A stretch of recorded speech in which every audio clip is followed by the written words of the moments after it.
Et si vous ne voulez rien manquer au décryptage de l'actualité tous les lundis, du lundi au jeudi à 19h30 sur NCI, ne manquez pas la quotidienne info. La quotidienne info qui marque un arrêt pour vous proposer les infos dans NCI News, qu'on vient de suivre avec Alassane Rabo qui nous a rejoint en plateau. Kabrayaba également nous a rejoint en plateau, il est journaliste consultant. Bonsoir et bienvenue. Bonsoir, c'est René. Comment ça va? Ça fait plaisir de te retrouver. Plaisir partagé, plaisir. Merci d'être là. Merci beaucoup. Merci beaucoup. Avec Cheikh Oumar Doumbia qui est également avec nous, Mohamed Nour Diarasoba et Alamine Fofana. Alors, messieurs, on va évoquer à présent, on va décrypter, on va essayer de comprendre un concept qui est d'actualité ces dernières années en Afrique de l'Ouest. Je parlais évidemment du panafricanisme, un concept controversé et fortement au cœur de l'actualité. Le panafricanisme en Afrique de l'Ouest est-il un mouvement visant l'unité, la solidarité et la libération du continent face à la domination coloniale, évoluant d'une dimension culturelle vers une approche politique concrète, ou est-ce le concept qui ramène au dégagisme? J'aimerais avoir votre avis là-dessus, Cheikh Oumar Doumbia. Déjà, le mot pan, c'est déjà un fourre-tout. Hein. Étymologiquement, quand on dit pan, ça veut dire qu'on peut tout mettre dedans. Donc déjà, à partir de là, on se rend compte que bon, ce concept peut être un fourre-tout. Il peut l'être. Mais à l'origine, tout ceci part d'une conférence en Londres en 1900 où des afro-descendants qui sont 3-4 générations à Londres, au Canada, vont se réunir pour discuter sur comment est-ce qu'ils peuvent réellement aider le noir, en tout cas sur cette terre, à reconnaître son identité et à vivre pleinement cette identité avec fierté. Donc on se rend compte rapidement que dès le départ, c'est quand même un concept qui n'a pas été proposé pour l'Africain vivant en Afrique. Au départ, c'est un concept prévu pour la diaspora. Ce n'est que... Et déjà, c'est un concept culturel, c'est un concept identitaire. Ce n'est que quoi, en 1943, disons, où ils vont tenter cette politisation du concept. Mais elle n'a jamais été pleinement faite, elle n'a jamais été pleinement effective. Parce que quand on demande à quelqu'un qui dit que bon, il est d'idéologie politique panafricaniste, vous lui demandez quelle est la forme économique de cette idéologie, il n'aura aucune réponse. On sait que le libéral existe, le capitaliste existe, on sait que le communiste existe, et toutes ces doctrines politiques ont des découlements économiques. Mais quand on transforme le panafricanisme, le mouvement culturel, qu'est le panafricanisme en un mouvement politique, et qu'on vous dit quelle est sa doctrine économique, il n'existe aucune réponse. Parce que, bien évidemment, ce mouvement n'a pas pour vocation de nous dire comment diriger un État. Il avait pour vocation de retrouver des enfants qui ont en commun l'appartenance à un territoire et vivant sous d'autres territoires avec un contexte particulier. Maintenant, quand il le transpose ici, Kwame Nkrumah, Sékou Touré, tout qu'on le veut, il n'existe aucun chef d'État, aucun politiste africain se disant panafricain qui ait réussi à concrétiser quoi que ce soit. Donc pour moi, c'est une tentative de transformer un mouvement politique, un mouvement culturel, en mouvement politique, qui, depuis la nuit des temps, ne nous a donné aucun résultat pour Est-ce que vous êtes en train de dire que le panafricanisme, finalement, porte le sceau du populisme? En politique, oui, mais culturellement, non.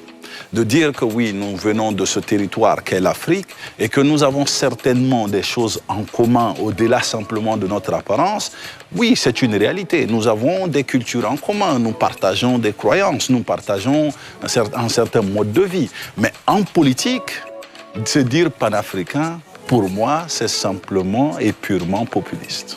Kabrayaba, est-ce que vous partagez cet avis? Oui, en partie, parce que comme il a si bien signifié, le panafricanisme est parti de la diaspora. Dans la fin du 19e siècle, avec les Macu Gavé, des afro-descendants africains qui avaient la soif de retrouver les racines culturelles africaines. Et après, ça s'est mué en combat politique avec la colonisation, avec l'avènement du colonialisme pendant la période des indépendances avec les Kwame Nkrumah et autres. Mais ensuite, le panafricanisme aujourd'hui a une notion beaucoup plus galvaudée en fait. Je me dis que moi, personnellement, je me prends au panafricanisme, mais pas avec la définition actuelle des politiques. Ce n'est pas une notion politique, le panafricanisme pour moi. C'est une quête d'identité. autour duquel on peut développer des valeurs. On peut développer, comme il le disait, un modèle économique, un modèle de gouvernance, un récit qui permet de se hisser au niveau de l'international. Mais si aujourd'hui, on a des questions d'ordre régional qui s'accaparent la notion du panafricanisme pour en faire un contexte nationaliste ou populiste, ça dénature la quête véritable d'unité africaine. Parce que, rappelez-vous, l'UA a repris ces notions de panafricanisme. L'intention de l'UA, c'est de pérenniser la possibilité de l'unité africaine, autour duquel des choses qui sont propres au continent, que ce soit sur le plan politique, social, culturel, économique, puissent être travaillées en équipe, en synergie pour constituer un bloc pour faire face à l'Occident. Mais malheureusement, jusqu'à aujourd'hui, c'est le côté populiste, le côté politique, le côté clanique du propagandiste du panafricanisme qui s'exprime. D'accord, oui, c'est comment? Oui. Par rapport à l'UA, là quand même on retrouve une certaine démarche correcte, parce que bon, de la transformation de l'UA, disons, de l'OUA en UA, va naître certainement l'agenda 2063. Et l'agenda 2063, en se basant sur des organisations sous-régionales telles que la CEDEAO, telles que la ZLECAf, et même d'autres organisations d'intégration économique, nous propose quand même un cheminement correct et politiquement organisé vers l'unité africaine, vers, en tout cas, la disparition, disons, politique et organisationnelle des frontières. Ça, c'est tenable. Mais quand un chef d'État, et je le dis, hein, on peut questionner l'histoire. Kwame Nkrumah se disait panafricaniste. Il est d'ailleurs le moteur et la tête pensante du panafricanisme sur le sol africain. Il a été chassé du Ghana. Sékou Touré se dit panafricaniste. Le résultat est connu. Thomas Sankara, en 5 ans, le résultat est connu. Au-delà du discours, comme je le dis, politiquement, nous n'obtenons rien de concret. Pas de résultat. Surtout par rapport à la vie des populations. Et plus nous nous sommes dit panafricains, moins nous avons eu de résultats. Et je pense que c'est les Arabes qui ont compris, ou le Maghreb qui l'a compris très tôt, parce qu'après la phase Nasser, le panarabisme a carrément disparu de leur vocabulaire. Parce qu'ils se sont rendus compte qu'on ne peut pas faire fonctionner des pays et atteindre de résultats réels en ayant un concept idéologique fourre-tout. Nous écoutez, je rejoins totalement mes prédécesseurs. Après, ce que je veux dire aujourd'hui, c'est que le panafricanisme actuel, tel qu'il est aujourd'hui, fait face à de nombreux défis. Vous avez d'abord le défi de la solidarité et aussi donc le défi, je dirais, des défis économiques. Parce que nos pères fondateurs, donc, ils se sont identifiés comme des panafricanistes. Idéologiquement parlant, ils ont réussi un combat. Mais je pense qu'économiquement parlant, il y a encore du travail à faire parce qu'effectivement, dans cette mouvance panafricaine, il y a deux courants. Vous avez un courant qui est assez modéré et un courant qui est assez, je dirais, extrême aujourd'hui. Quand on veut prendre ceux qui sont modérés, on dira qu'effectivement, ce qu'ils mettent en avant aujourd'hui, c'est le fait de pouvoir équilibrer donc, les relations entre les relations internationales avec l'Afrique et aussi de pouvoir aussi renforcer donc, cette image-là qu'on a de l'Afrique. Vous avez les extrêmes qui sont là aujourd'hui, qui sont plutôt dans une logique de repli identitaire ou même parfois de xénophobie. Je veux dire que être panafricain aujourd'hui, pour certains, c'est dire non aux étrangers. Alors je pense que non aujourd'hui, c'est pour ça qu'on fait face à ce défi-là de solidarité et d'unité. Et ce que je peux rajouter aussi au niveau économique, au niveau de l'Afrique, je pense qu'il faut déjà que sa jeunesse prenne conscience de beaucoup de choses. On doit prendre conscience des ressources que nous avons. Nous devons prendre aussi conscience de comment nous pouvons les utiliser, comment nous pouvons les mettre à profit justement pour paraître comme un continent qui est assez fort. Au-delà de cette utopie, il faut aussi du pragmatisme quelque part. Concrètement, être panafricain, qu'est-ce que ça veut dire aujourd'hui? Est-ce que c'est faire du populisme, dire j'aime l'Afrique, juste le dire dans la bouche, ou c'est aussi mettre en place des initiatives à des fins d'union, qu'on a vu avec la CEDEAO qui s'est créée, l'UEMOA aujourd'hui, mais qui fait face aussi à certains défis. Quand vous prenez l'UEMOA aujourd'hui, vous regardez, je trouve ça très joli de dire qu'on crée un espace économique où on va justement faciliter les échanges, mais quand on va au-delà de cela, on regarde que dans l'UEMOA aujourd'hui, les échanges représentent que 15% du commerce de ces pays-là, 15% du commerce intra-régional. Donc je pense qu'on fait face à ces défis-là et c'est aussi le devoir de nos dirigeants actuels de pouvoir justement intensifier donc, les échanges entre les pays de la sous-région et puis voilà, on pourra paraître plus fort. Alamine ? Je ne suis pas trop d'accord avec mes pères, mes prédécesseurs, parce que En réalité, il ne faut pas juger l'origine d'un mouvement par rapport à ce que le mouvement devient dans un contexte actuel. Le panafricanisme, c'est vrai qu'à l'origine, c'est un mouvement culturel, comme l'on dit. Mais après, pour moi, le panafricanisme devient un mouvement politique et c'est une idéologie politique qui, lorsqu'elle est bien suivie, peut développer un pays. Pourquoi ? La grande problématique avec le panafricanisme, c'est qu'au début des années 1960, on a eu une division d'interprétation de c'est quoi le panafricanisme. On avait d'un côté les maximalistes au groupe de Casablanca qui étaient incarnés par des présidents comme Kwame Nkrumah du Ghana, Nasser Belgama de l'Égypte, Mohamed V du Maroc, Sékou Touré de la Guinée. Pour eux, la vision du panafricaniste était la suivante. Il faut qu'on puisse faire de l'Afrique un État fédéral avec un budget, une armée. Donc ils voulaient créer les États-Unis d'Afrique. Les États-Unis d'Afrique induisent aussi un développement économique. Donc un État fédéral, on ne peut pas dire qu'un État fédéral n'est pas un modèle de développement économique. À cela étaient opposés les minimalistes au groupe de Moronvia, avec les Félix Houphouët-Boigny, les Léopold Sédar Senghor, ils étaient contre ça. Ils trouvaient ça illusoire pour eux. Il fallait posséder chacun l'intégralité de son territoire et puis collaborer. Ils privilégiaient le nationalisme. Clairement. Donc, vis-à-vis de cette contradiction-là, chacun battait campagne de son côté. Après, Félix Houphouët-Boigny, avec une diplomatie agressive, a réussi à fédérer beaucoup plus de pays. C'est en 1963 que Haïlé Sélassié, empereur d'Éthiopie, essaie de négocier pour appeler les deux bords à la table de discussion. La première rencontre qui a eu lieu à Addis Abeba en Éthiopie n'aboutit pas. Entre le 21 et le 28 mai 1963, ils discutent, ils arrivent à s'entendre. Et le 25 mai 1963 naît l'Organisation de l'Unité africaine. Mais la première institution sous-régionale qui était censée matérialiser l'intégration africaine, donc le développement, a été construite sur un modèle minimaliste prôné par les Félix Houphouët-Boigny et autres. Automatiquement, Kwame Nkrumah commence à être isolé. Il commence à être isolé, ça commence à être de plus en plus difficile d'arriver à cet idéal d'États-Unis d'Afrique. Et c'est cette vision-là qui a continué et qui s'est perpétrée.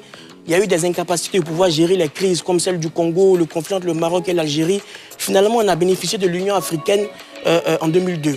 La preuve en est qu'aujourd'hui, les pays de l'AES répondent de l'obédience maximaliste.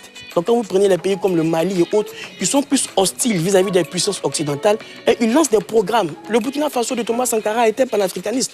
On ne peut pas dire que Thomas Sankara, dans sa vision panafricaine, n'avait pas de modèle économique de développement. Il ne faut pas, pour moi, confondre le principe et l'exception. C'est un peu comme la démocratie. La majorité des pays ouest-africains se vantent démocrates. Mais si on veut faire une analyse objective du taux de démocratisation en Afrique de l'Ouest, on va voir qu'on est en dessous de la moyenne. Les principes sont établis, les principes sont clairs, mais souvent dans l'application, nos dirigeants n'arrivent pas forcément à le faire.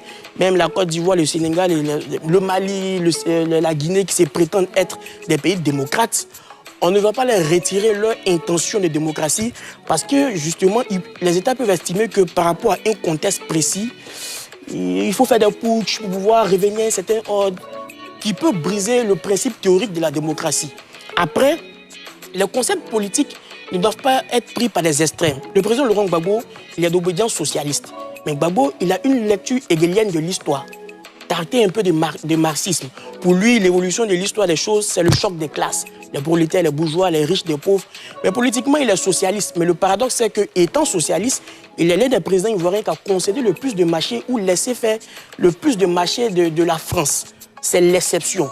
Maintenant, après, est-ce qu'on mesure? Il faut faire, par exemple, une étude comparative pour voir le taux d'aptitude socialiste du président Laurent Gbagbo et le taux d'aptitude libérale du président Laurent Gbagbo. Parce que moi, je sais qu'il y a des projets comme, par exemple, le 3e pont où il a refusé de faire parce qu'il ne voulait pas qu'il y ait de péage. C'est l'homme socialiste qui s'exprimait. Donc, quand on pèse dans la balance, on va se rendre compte que Laurent Gbagbo, c'est vrai qu'il a été souvent à équidistance entre d'autres idéologies qui ne relèvent pas de ce qu'il croit intrinsèquement au début, mais il est plus, c'est une question de taux, il est plus socialiste qu'autre chose. Donc le panafricanisme, pour moi, c'est une idéologie politique, mais qui n'a pas pu s'appliquer effectivement en Afrique, qui n'a pas eu le temps de pouvoir s'exprimer parce que justement, c'était la voie la plus difficile pour arriver au développement. Où ils étaient isolés, Thomas Sankara était isolé, Kwame Nkrumah était isolé, et vis-à-vis d'un contexte global où on est dans une mondialisation, les puissances occidentales N plus le modèle panafricaniste minimaliste prôné par nos différents pays, ce qui est un peu plus compliqué les décalages économiques. Alassane ? Alors, peut-on parler de panafricanisme sans évoquer Dubois, et c'est d'ailleurs là aussi, je pense que la petite contradiction qu'il y a quand Cheikh Oumar, mon très cher aîné, dit que c'était d'abord culturel. Parce que lui, par exemple, Dubois, quand il se lève, il vient avec l'idée selon laquelle les Noirs qui sont installés en Amérique doivent donc se défaire des chaînes, s'émanciper des régimes ségrégationnistes qui, à l'époque, étaient en train de les martyriser. Donc c'est là que la lutte des idées, c'est vrai qu'il y a la revendication culturelle qui va s'accompagner de la chose, mais dès l'instant qu'on est en train de revendiquer notre identité, pour moi, on est dans la politique. Après, vous me direz si je me trompe. Mais en même temps, sur le continent africain, lorsque le concept arrive, puisque c'était dans la diaspora, vous l'avez très bien rappelé, lorsque le concept arrive sur le continent africain, qu'est-ce qu'on en a fait?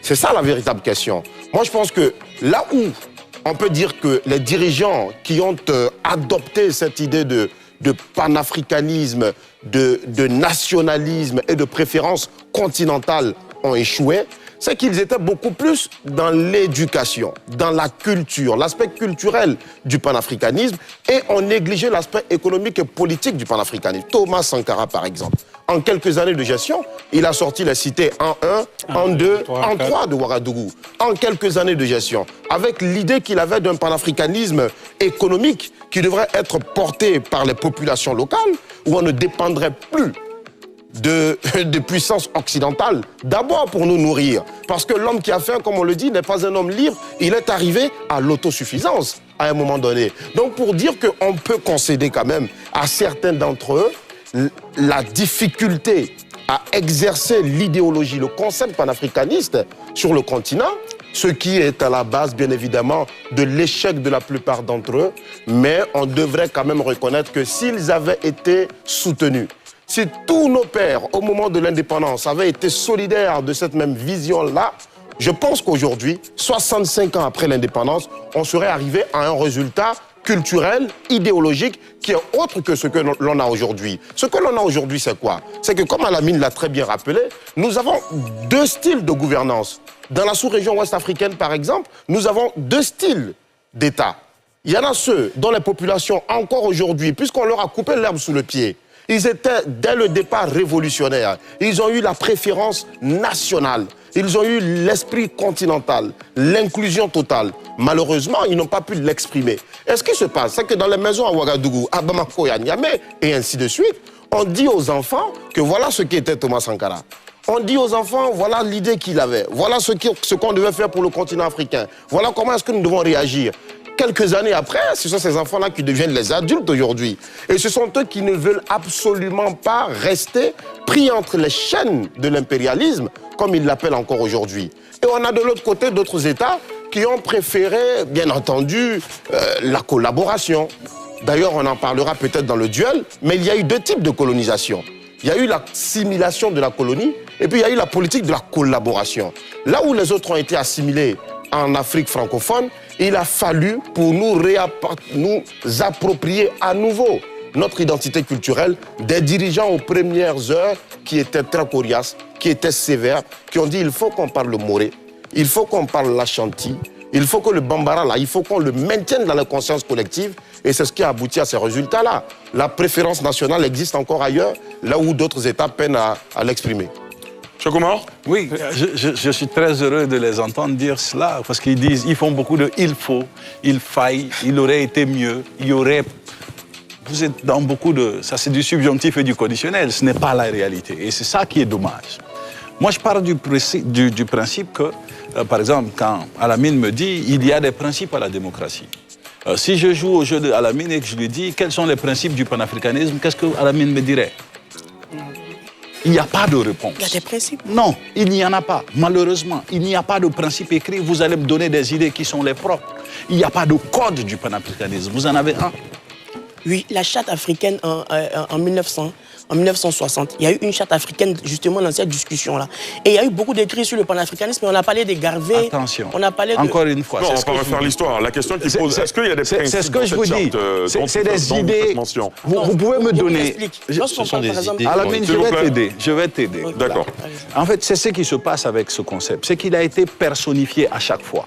À chaque génération est venu un individu qui, par sa force, s'est imposé par ses idées, pas par la réalité. C'est ce qui crée les contraintes. Quand vous dites Sankara isolé, Kwame s'est retrouvé isolé, un tel s'est retrouvé isolé, les gens ne s'isolent pas par hasard. Et il n'y a pas de magie qui fait qu'automatiquement vous vous retrouvez isolé. C'est parce que le mécanisme est biaisé. Parce qu'il n'y a pas de véritable mécanisme de fonctionnement. Il n'y a pas eu... Quand on compare Morovia et Casablanca, je vous fais la synthèse. Houphouët-Boigny était le premier homme politique africain à prôner l'indépendance collective. Le premier. Ceux que vous citez aujourd'hui, ce sont ceux qui se sont opposés d'abord. Ils ont d'abord dit non, allons vers l'individualité. Les discours demeurent, ils sont disponibles sur YouTube. C'était le premier. Mais pourquoi est-ce que ceux-là même, pourquoi est-ce que Kwame même au départ, qui était dirigeant avant, parce que Kwame dirigeait le Conseil du Commonwealth avant que le Ghana ne naisse, qui était déjà dirigeant, savait que ça ne fonctionnerait pas. Qu'est-ce qui a amené en fait, cette volonté de faire cette politique panafricaniste? Première des choses, ils vont être confrontés à une réalité qui est claire, où quand on va leur dire que composer avec l'Occident se fait de deux façons. La France, par exemple, va proposer à ses colonies ce qu'on appelle le transfert de compétences. Et vous vous souviendrez d'un Houphouët-Boigny qui disait que le transfert de compétences n'existe pas. Et d'autres qui vont accepter la formation des cadres. Et c'est d'ailleurs dans ces prises de décision techniques et mécaniques que les problématiques vont commencer à se poser aux chefs d'État panafricanistes parce qu'ils vont prendre des États où il y a environ 3 millions de personnes, où 0,3% ont été à l'école. Et si on parle de ceux qui ont eu une éducation supérieure, nous sommes en pleine difficulté. Donc la réalité, elle est d'abord démographique, elle est ensuite économique. Et vous ne pouvez pas couvrir les réalités démographiques, économiques, les réalités politiques par une idéologie. Une idéologie, ça fait ce que vous dites ce soir. C'est beaucoup de il faut, il fallait, nous aurions aimé qu'il aurait pu être. Quand vous évoquez Sankara, moi je suis content. Mais à part le discours de Sankara, qu'est-ce qu'il en reste en vrai? Qu'est-ce que pendant ces 5 ans, le Burkina Faso en a tiré? Et une réalité... Il y a eu l'un des premiers projets... J'y arrive. Et une des réalités, c'est que les dirigeants panafricanistes ont tous en commun le fait d'avoir créé de l'instabilité. Après Kwame, le Ghana a connu une période d'instabilité sans faille. Si Jerry Rawlings n'était pas arrivé à temps, ce serait terrible. Après Sankara, le Burkina est l'un des champions en coup d'État aujourd'hui. Avant lui aussi, hein? Oui, mais Sankara fait partie de ceux qui ont fait il a participé à 3 différents putschs. Il ne me dira pas le contraire. Oui. C'est l'instabilité qui va avec. Patrice Lumumba, qui est Premier ministre pendant 4 mois. Je vous jure, l'Africain veut bien. On laisse terminer, Cabré, l'Africain veut bien avoir une identité. Moi, je pense qu'il est temps que nous allons vers ce que moi j'appelle de l'afro-pragmatisme. C'est-à-dire, nous avons des enjeux, nous avons des intérêts à préserver. Peu importe l'idéologie, peu importe qui est en face de nous, quels sont nos intérêts, quels sont les enjeux, qu'est-ce que nous pouvons apporter à nos populations. Tant que nous travaillons à répondre à ces questions, peu importe qui apporte l'argent, d'où vient l'argent, qui est l'interlocuteur, nous réussissons à créer un cadre qui plaît à nos concitoyens, dans lequel ils peuvent vivre et s'émanciper. Vous venez tout à l'heure de présenter la maroquinerie ivoirienne. C'est la Côte d'Ivoire qui s'enrichit grâce à ça. C'est l'Afrique qui s'enrichit grâce à ça. Mais en se fermant ou en tentant de se concentrer sur ce que nous sommes, nous oublions que nous faisons partie d'un monde qui définit aussi ce que nous sommes au-delà de nos limites territoriales. D'accord. Cabriama? Je suis en train de dire, quand je dis que le panafricanisme est galvaudé, je ne veux pas dire que ce n'est pas un concept qui est utile, qui est inutile. Le panafricanisme à la base, qu'il soit culturel de la diaspora, qui s'est mieux en quête d'indépendance au moment de la colonisation et après pour devenir un mouvement et une quête politique. Mais en réalité, le panafricanisme, c'est un besoin africain de créer un modèle africain. Mais il y a l'adversité.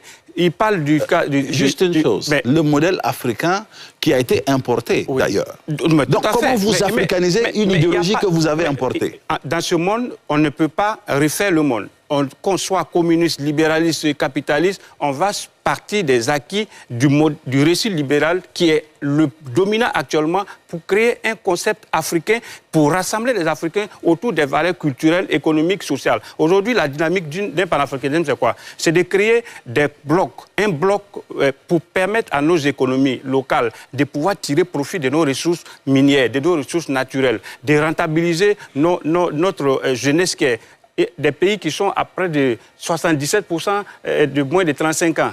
Mais on va les laisser à la vindicte populaire, on va les laisser livrer au phénomène de cybercriminalité, des gens qui ne se retrouvent pas, alors qu'on a du potentiel. On a de la matière en Afrique à pouvoir créer nous-mêmes notre propre modèle économique. J'ai envie de vous poser la question, qui nous empêche de créer ce modèle? Mais quand on parle d'adversité, il a parlé de Thomas Sankara qui n'a pas pu faire quoi que ce soit. Mais Thomas Sankara est combattu. Par qui? Thomas a été assassiné, oui ou non? Oui, par ses propres frères. Mais moi, je suis d'accord avec toi, et je suis d'accord avec vous que le panafricanisme n'est pas un concept forcément... il a ses ennemis en Afrique, comme il a ses adeptes en Occident. Oui, mais la question n'est pas répondue. Pour recentrer le débat. La question n'est pas répondue. Est-ce que, Kabré Yamba, pour aller dans le prolongement de votre développement, est-ce qu'il ne faut pas se poser peut-être les bonnes questions, les suivantes? Est-ce que les Africains ne passent pas leur temps à se cacher derrière le concept de panafricanisme en négligeant leur propre turpitude, en pensant que le mal vient de l'étranger, de l'extérieur, et finalement s'éloignent de leurs responsabilités? Parce que dans nos États, ça peut être compris, je vous entendais dire il y a de l'adversité, évidemment. Même aux États-Unis, ils ont lutté pour arriver au niveau où ils sont aujourd'hui. Il y a eu de l'adversité, il y a eu de l'adversité en Grande-Bretagne, il y en a eu en France, en Allemagne, partout. Pourquoi nous, face à l'adversité, on doit se cacher derrière le panafricanisme qui finalement devient un concept parfois vide de sens? La question n'est pas le mot panafricaniste. C'est-à-dire que chaque État a besoin d'une certaine souveraineté. Les pays africains font de sorte à ce que les populations puissent être d'abord défaits du passé négatif du colonialisme, qui fait que les Africains ont tendance à croire qu'ils sont des sous-hommes. De quels pays africains? Je parle des pays africains qui ont été colonisés par exemple par la France. Il y a des pays Et avant la France, il y a 400 ans de colonisation arabo-berbère. Tous les pays ont connu des dominations. Même l'Égypte a connu plusieurs invasions. L'Égypte est le seul pays au monde qui a connu pratiquement... Donc ce n'est pas une explication à nos difficultés. Tout à fait. Mais aujourd'hui, l'Égypte est quand même un pays qui s'est... Qui est mieux développé que certains pays africains. Mais aujourd'hui... Après avoir abandonné le panarabisme que Nasser avait installé. Oui, mais quand vous prenez le cas du Burkina de Thomas Sankara. Thomas Sankara avait un modèle par rapport à sa population. En fonction des précarités du sous-sol, le manque d'accès à la mer, un certain nombre de phénomènes endogènes, il a créé la possibilité à ce que les Burkinabés puissent créer produire ce dont ils ont besoin et consommer ce qu'ils produisent. La possibilité, mais pas la réalité. Mais ça s'est fait. Le Burkina Faso était autosuffisant alimentaire pendant la Révolution. Pendant les 4 ans de Révolution, le Burkina a été... Vous pouvez vous renseigner. Regardez, vous pouvez vous informer, investiguer. Le Burkina a atteint l'autosuffisance alimentaire pendant la Révolution. On n'est pas obligé d'être d'accord de toute façon. Alors, la question que je vais vous poser, je vous donne la parole, Mohamed Nour Diarra-Souba, ensuite. Vous êtes revenu sur l'historique du panafricanisme, les penseurs et tout ce qui va avec. Évidemment, aujourd'hui, nous sommes dans une situation, dans une Afrique de l'Ouest en proie à plusieurs divisions, nées justement de ce que les décideurs, les chefs d'État, les présidents de la République ne regardent pas dans la même direction. Et finalement, le concept de panafricanisme s'est invité au cœur du débat. D'un côté, on a les bons Africains, donc les panafricains, qui militent pour la promotion des droits des Africains, et d'un autre, on essaie de cataloguer certains dans l'escarcelle de ceux qui s'alignent, des alignés. à l'ancienne puissance coloniale. Comment on analyse aujourd'hui ce concept à l'aune des réalités de notre sous-région? Mohamed Nour Diarra-Souba. Écoutez, avant de répondre à la question, ce que je voulais dire, c'est que le hasard, c'est bien faire les choses. Je rejoins totalement Cheikh Oumar qui est à ma gauche. Je ne suis pas très d'accord avec ceux qui sont en face de nous. Tout à l'heure, il a parlé d'afro-pragmatisme. Moi, je rajouterais aussi, je parlais d'afro-optimisme. Moi, j'ai écrit un livre sur cette question-là, justement. Et moi, je parle beaucoup de ça. Aujourd'hui, je pense qu'on rappelle beaucoup l'histoire. Et d'ailleurs, c'est ce qu'on fait depuis le début de cette émission. On n'a fait que rappeler l'histoire sans réellement aborder les enjeux économiques qu'on a aujourd'hui sur le continent. Vous savez, aujourd'hui, le panafricanisme qu'on a pu connaître ces dernières années a été beaucoup marqué par le libéralisme.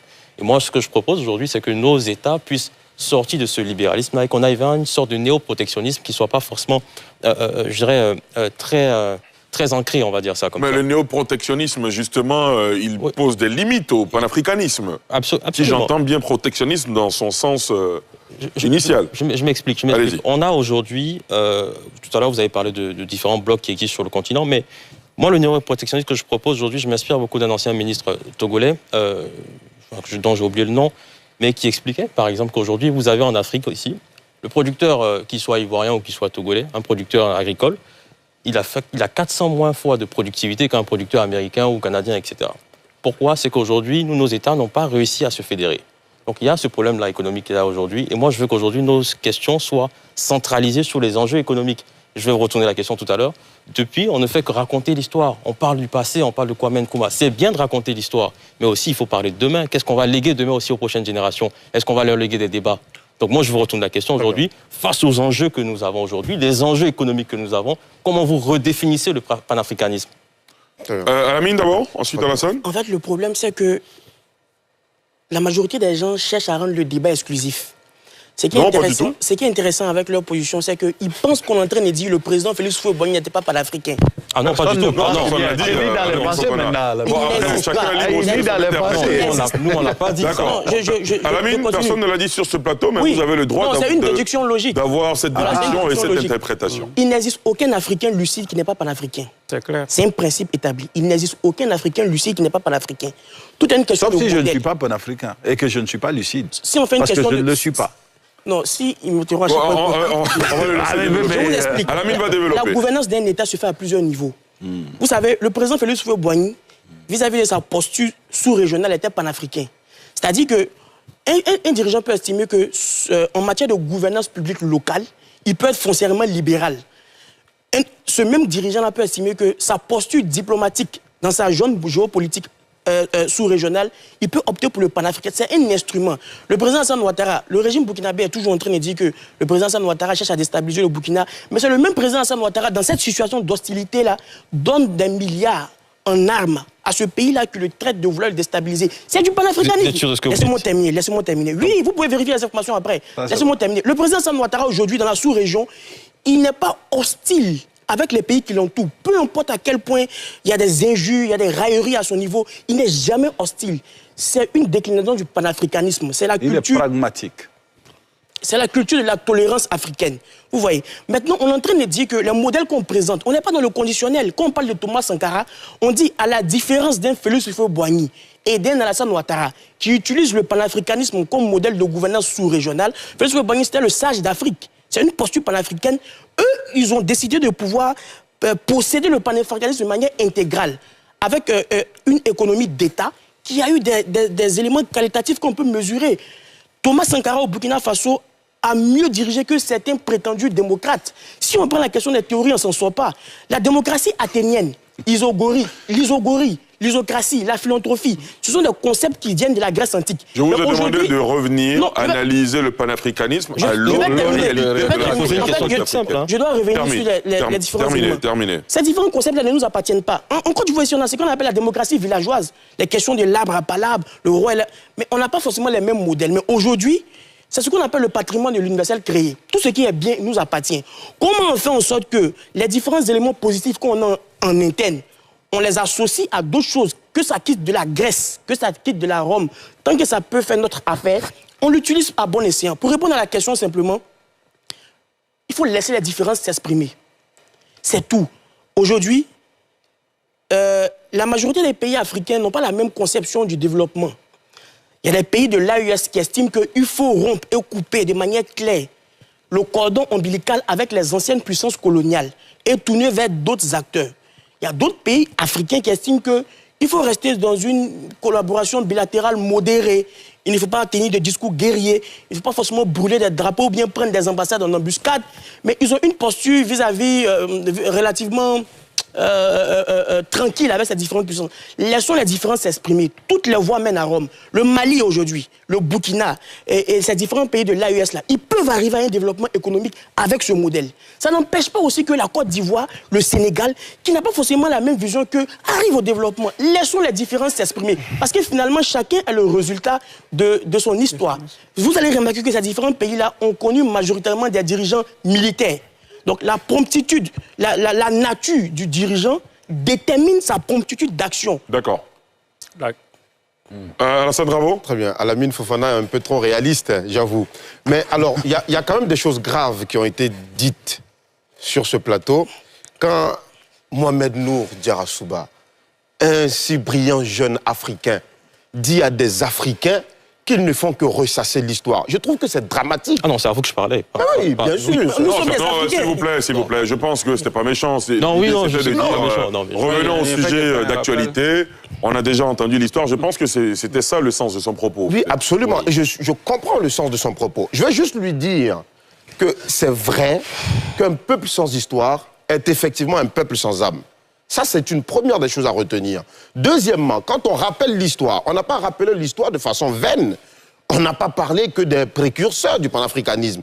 On a parlé aussi du modèle économique qui avait été essayé par certains leaders panafricanistes lorsqu'ils étaient aux destinées des pays. Quel est ce modèle? J'ai parlé par exemple de Thomas Sankara. Son modèle, c'est... Aujourd'hui par exemple, on parle de promotion immobilière pratiquement dans tous nos États pour sortir de la cherté de la vie, pour permettre aux populations d'avoir des logements décents et d'y vivre. Mais Thomas Sankara, il l'a compris depuis les années 80.